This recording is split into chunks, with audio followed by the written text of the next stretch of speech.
Isa na naman magandang recipe to guys. Ito po yung ating potato au gratin. Yan po. Yung mga mahihilig po dyan sa mga potato na bake.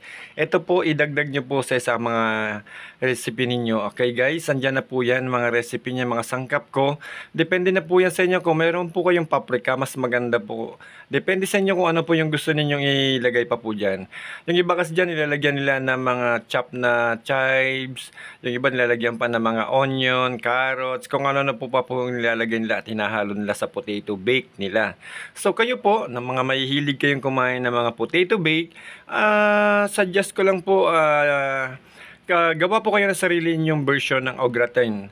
Okay po, yan po, dinagdagan ko lang po ang mga recipe na yan at kita nyo naman yung ginagawa ko. Balutin nyo po ng aluminum foil para hindi po dumikit ang inyong au gratin kung i-bake po ninyo. Kung may molder po kayo, kailangan kasi nasa aluminum foil yan para hindi po dumikit ang inyong au gratin na ilalagay nyo po sa oven guys. So yun po, hindi ko pa po pinakita dyan na pinahiran ko po muna yung aluminum foil ng olive oil. Kahit cooking oil, okay na po yan, pahiran nyo po muna bago nyo po i-arrange yung inyong potato dyan sa stainless na bowl.